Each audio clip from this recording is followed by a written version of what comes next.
Oggi è il giorno delle mafie svelate. No vídeo de hoje, vamos explorar as raízes das máfias italianas e os seus primeiros movimentos. Neste canal, mergulharemos nas profundezas sombrias das máfias italianas, explorando suas origens, estruturas, atividades criminosas e o impacto que elas tiveram na sociedade. Imagine um cenário como era no sul da Itália, especificamente ali pela Sicília, pegamos também a Calábria, Nápoles, aquela região Campanha, como era lá no século XVIII. A ausência quase total do Estado, uma exploração só, onde os agricultores realmente eram muito explorados pelo Estado. Naquela época, havia na Itália não só o Estado italiano, dos reinos provenientes dos reinos, mas também havia a aristocracia borbônica, aquela que comandava realmente. Nesse reinado borbônico foi onde gerou-se, inclusive, esta revolta que levou esses colonos a se transformarem em bandidos, primeiramente, bandoleiros. Basearam-se muito na época na história de Robin Hood, roubando aos ricos para darem aos pobres. Claro, depois, com o passar do tempo, foram adquirindo experiências. Como é que realmente eles adquiriram este conhecimento? Bom, quando eram presos esses bandoleiros, eles eram levados, encarcerados em uma ilha próxima à Sicília, que se chama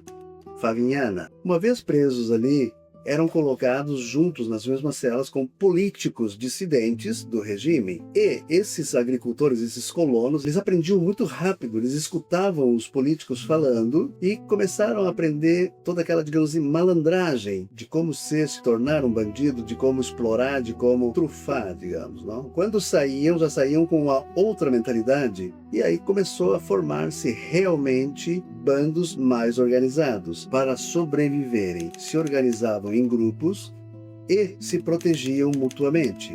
O Estado era opressor, o regime borbônico, da sua parte, também era opressor. Começaram, então, a pensar em modos de como burlar certos sistemas e, aprendendo e praticando esse novo tipo, digamos assim, modus operandi, né? Eles começaram a entender como poderiam agir, visto que o exemplo vinha de um Estado ausente, mas que agia coercitivamente. Eles começaram a pensar no mesmo modo. Podemos ser dominadores se usarmos da violência, porque máfia lá atrás, no seu início, era violência. Hoje é totalmente diferente, só em certos casos se recorre à violência. Mas, pelo mais, se vai no diálogo, nas tratativas, entre parentes.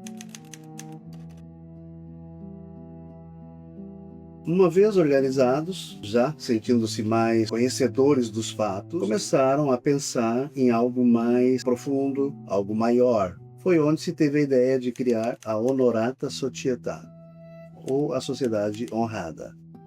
Aí, neste ponto, então, já havia, inclusive, o batismo para você entrar. Antes desse batismo, você devia jurar a lealdade, aonde te era dito que você, a partir daquele momento, estava escolhendo a tua nova família, te deixavam bem claro que a tua família sanguínea era o fruto de um pecado cometido entre teu pai e a tua mãe, através de um ato sexual, digamos assim. A partir dali, você estava escolhendo a família nova, a tua nova família. Tudo era uma proteção, era uma família unida. E qualquer coisa fora daquilo que era pregado, que vinha pregado dentro, para você se tornar um membro, você podia realmente sofrer consequências inimagináveis. Uma vez essa performance instaurada e instalada, havia essa lealdade mútua, e partindo dessa lealdade mútua, se começou a pensar alla grande, ou seja, temos que ampliar os nossos horizontes. E como é que ampliariam os horizontes? Aproximando-se dos políticos. Já quanto aos comerciantes locais, eles se faziam pagar pela proteção.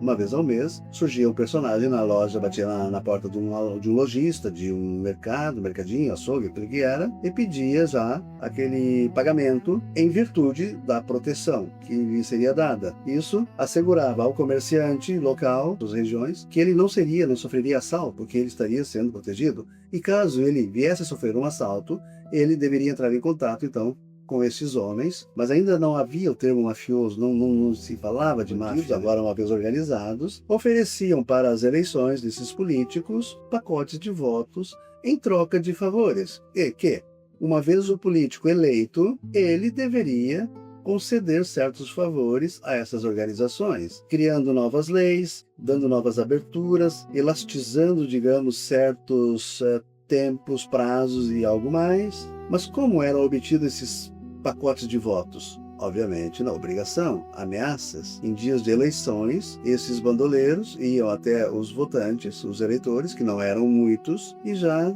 davam aquela prensa, digamos, olha, aqui nós precisamos eleger o fulano de tal, Pinco Palino, Titio Caio e por aí avante, e você vai votar nele. Ah, mas eu tenho outro. Não, você não tem outro candidato, você tem esse candidato que eu estou te dando.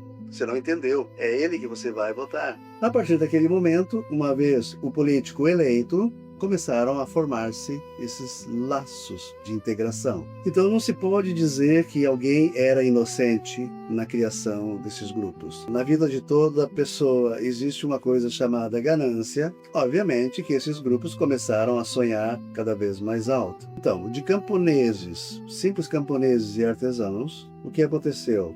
Se tornaram grupos criminosos legitimados, que, através do medo, coerção fazia parte direta sobre os demais indivíduos, onde o indivíduo que não aceitasse as regras vinha simplesmente descartado em um modo ou em um outro. Podemos chegar ao ponto de dizer assim, hoje somos um grupo bem organizado que, através do medo, nós criamos essa fratelança onde todos os componentes seguem a cartilha à risca. Eles ditavam as regras, eles criavam leis através daqueles políticos, os quais eles deram o apoio com os votos. Ninguém fugia das regras. Essas primeiras organizações, embora inicialmente motivadas por necessidades sociais e de sobrevivência, tornaram-se progressivamente mais corruptas e violentas à medida em que consolidavam seu poder. Seus métodos brutais